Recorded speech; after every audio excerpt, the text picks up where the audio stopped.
कहते हैं कि होली रंगों का और खुशियों का त्योहार है। होली के दिन लोग एक दूसरे को गले लगाते हैं और प्यार से एक दूसरे को रंग लगाते हैं।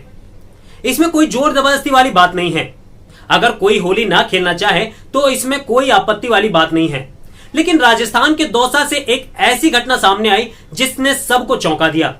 यहाँ पर एक 25 साल के युवक जिसका नाम हंसराज है, उसे होली का रंग लगाने से मना करने पर 3 युवकों ने उसके साथ बड़ी ही बेरहमी से मारपीट की और आखिर में उसकी गला घोटकर उसकी हत्या कर दी। ये सनसनीखेज वारदात राजस्थान के दौसा में घटी है।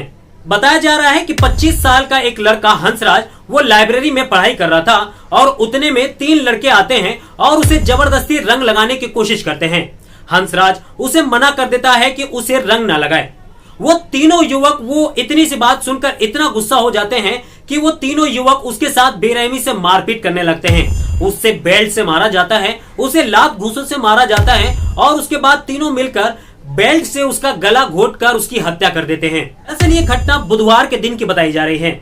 बताया जा रहा है कि ग्राम पंचायत में ही एक लाइब्रेरी बनाया हुआ था जहां पर गांव के लड़के जाकर पढ़ाई करते थे। हंसराज नामक युवक उस लाइब्रेरी में पढ़ाई कर रहा था कि उसे रंग लगाने के लिए 3 युवक लाइब्रेरी में घुसते हैं और उसे जबरदस्ती लाइब्रेरी से बाहर निकालते हैं। और जब हंसराज उन लोगों को होली न खेलने, रंग लगाने से मना कर देता है तो वो तीनों युवकों को इतना गुस्सा आता है कि वो उसके साथ मारपीट करना शुरू कर देते हैं और आखिरकार मारपीट करते करते हंसराज की हत्या कर देते हैं। ये पूरी की पूरी वारदात लाइब्रेरी में लगे सीसीटीवी कैमरे में कैद हो गई। यूट्यूब की कुछ गाइडलाइन की वजह से सीसीटीवी का वो भयावह फुटेज हम यहां पर नहीं दिखा सकते, लेकिन जिसने भी ये खबर सुनी सबके होश उड़ गए कि आखिरकार होली का रंग न लगाने से कोई किसी की हत्या कैसे कर सकता है। ये सोचने वाली बात है। इस बात की खबर हंसराज के परिवार वालों को जैसे ही लगी तो मृत्यु की खबर सुन के परिवार वालों ने नेशनल हाईवे को जाम कर दिया, जिससे यातायात पूरी तरह से प्रभावित हुआ था।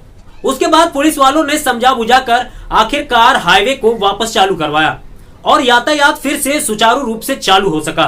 बताया जा रहा है कि हंसराज के उन तीनों युवकों ने इतनी बुरी तरह से पिटाई की कि हंसराज वहीं पर बेसुध हो गया और जब आनन फानन में लोगों ने उसे अस्पताल पहुंचाया तब तक हंसराज की मौत हो चुकी थी।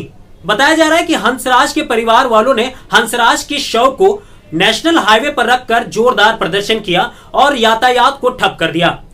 हंसराज के परिवार वालों की प्रशासन से मांग थी कि उन्हें 50 लाख रुपया मुआवजा दिया जाए और उनके परिवार के एक सदस्य को सरकारी नौकरी दी जाए और उन आरोपियों को जिन्होंने हंसराज के साथ बुरी तरह से मारपीट की और उसकी हत्या की थी उसे जल्द से जल्द पकड़ा जाए और उसे सख्त से सख्त सजा दी जाए। बताया जा रहा है कि प्रदर्शन के दौरान नेशनल हाईवे करीब 8 घंटे तक प्रभावित हुआ।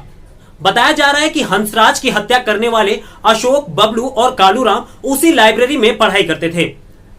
ये तीनों ही जन हंसराज को जबरदस्ती रंग लगाने की कोशिश करते हैं, जिससे हंसराज मना कर देता है, जिसके बाद उन लोगों में विवाद हो जाता है और अशोक, बबलू और कालूराम तीनों ही मिलकर हंसराज की बुरी तरह से पिटाई करते हैं और उसे इतनी बुरी तरह से पीटते हैं कि उसकी मौत हो जाती है। बताया जा रहा है कि तीनों आरोपियों को पुलिस ने धर दबोचा है और अब आगे की जांच चल रही है।